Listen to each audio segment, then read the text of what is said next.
kita tahu begini, orang menanyakan, apakah Purbaya ini atas perintah Prabowo? Saya menyatakan 1000% iya.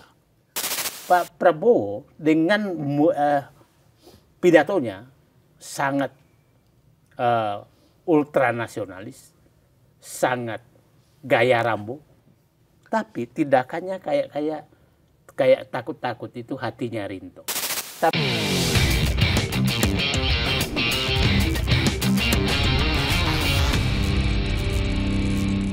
Jel, ada yang juga bilang gini, sebenarnya kereta cepat ini juga jangan hanya dibebankan ke Jokowi seorang. Teman-teman di DPR waktu itu juga ikut bertanggung jawab katanya Bang harusnya. Memang, setuju saya.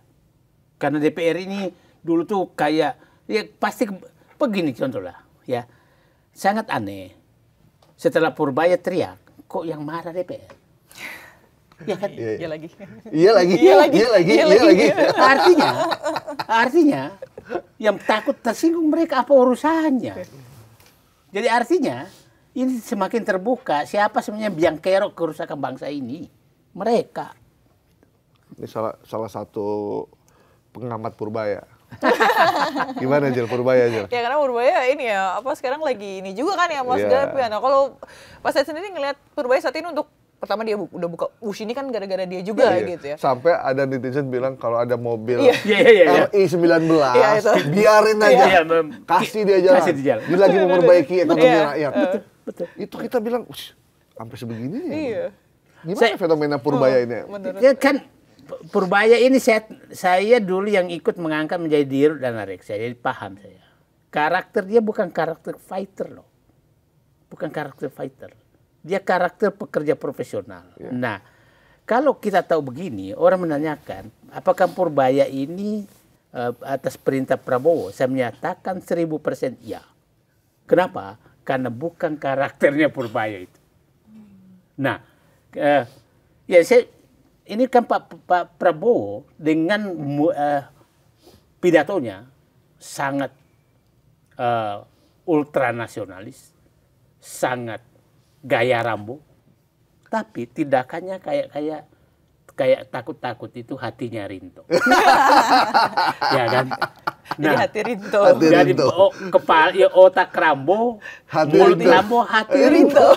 Nah, orang seperti ini biasanya mencari orang yang bisa melaksanakan isi otaknya. Yang ingin dia capai. Nah, saya pikir kalau kita lihat sekarang, dia punya 4 orang striker seperti itu yang sedang ada sekarang. Satu, Safri Samsudin yang ditugaskan menertibkan tambang dan kelapa sawit. Kedua adalah Jampitsus yang korupsi. Ketiga adalah Rosan. Rosan. Amran itu belum ditugaskan itu. Rosan.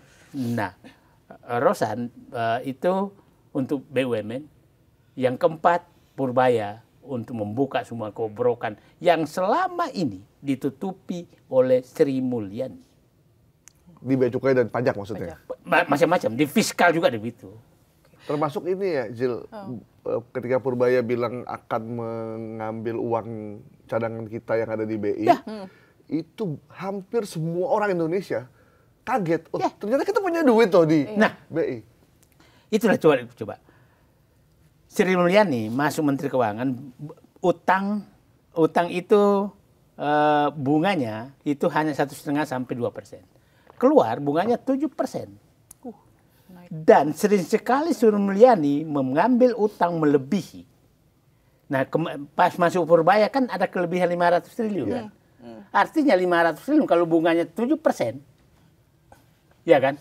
Kalau 10% kan berarti 50 triliun. 7% kan 40 triliun bunga toh. Terus tanggung jawab Sri Mulyani apa?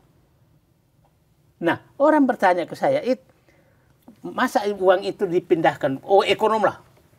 Nah, kan dia kan ini insinyur, saya sama-sama insinyur, Purbaya insinyur beda. Nah, saya bilang, kalau uang itu disimpan di BI pasti dapat 0. Orang BI yang gajinya tinggi nggak ada kerjaannya, ya kan? Nggak ada kerjaannya itu. Aku langsung lihat ini XDX tweetan dia. Nggak ada kerjaannya, gajinya paling tinggi 600 juta sebulan, nggak apa kerjanya, cuma sekali rapat sebulan. Hanya mengumumkan inflasi sekian, kurs sekian, enak benar hidupnya orang ini. Nah, kita perlu kritisi Iya. semua itu. Nah, coba 500 triliun. Kalau disimpan di situ 0.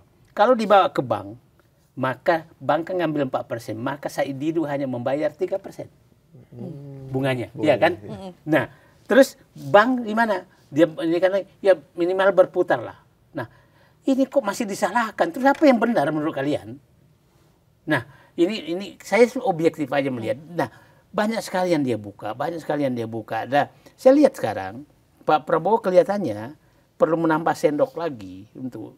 Nah, saya sekarang menyatakan Pak Prabowo ini dia berantas korupsi dengan ini ya jalan, pembenahan jalan, ini jalan. Nah, Pak Purbaya ini saya yakin betul ditugaskan untuk membuka semua yang tertutup selama ini. Karena sempat dia bilang Pak Purbaya ini berani bener apa nggak ada backingan? Saya cuma ikut perintah presiden. Yang lainnya saya nggak peduli. Ya, saya pikir ya nggak mungkin. Bukan karakter dia, bukan karakter fighter. Jadi saya bilang ya itulah kalau melihat sikapnya Prabowo ya lihat Purbaya, lihat Safri, lihat Rosan.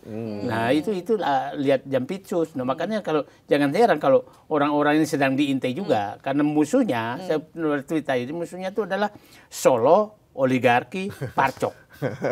Tambah politisi dengan 6 mafia. 6 mafia ini yang sekarang yang menghantam Kok 6 mafia? Mafia pajak, mafia bea cukai, impor-impor, mafia migas, itu semua mafia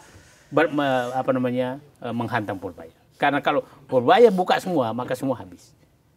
Dan mafia ini yang menguasai politik. Dan kenapa politisi protes? Karena ternaknya diganggu. Mereka terancam. Keberlangsungan hidupnya terancam. Nah, Pak Purbaya sekarang udah mulai ke pajak. Karena kan akan ada penangkapan besar-besaran. Kemarin ada orang pajak yang udah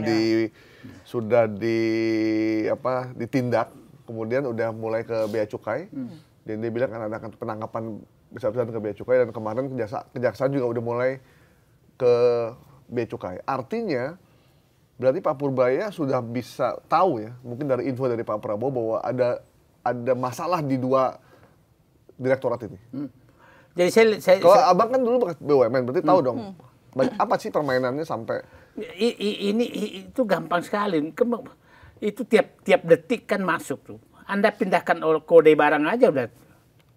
Kode barang umpamanya ini dianggap biayanya lebih masuk, maka pindahin ke kode lain, maka menjadi turun kan. Itu hanya di komputer aja. Nah, itu permainan paling Zila, ini bajunya baju ilegal apa legal? Kayak gitu aja. Karena Purbaya bilang baju muslim di Tanah Abang hampir semuanya dari Cina. Ilegal. Tapi ini lokal kan? Ini lokal. Dan saya meng-tweet ke Pak Purbaya, Pak sekali-sekali cek juga dong tempat masuknya di PIK 2 gitu. Oh, ada bang? Banyak sih. Ya. Nah, itulah kenapa dia mengambil posisi itu, karena itu antara masuknya dari pelabuhan bandara. Dan ingat, PIK 2 hampir bikin pelabuhan internasional kan. Mau bikin kan? Mau bikin. Nah, itu tujuannya.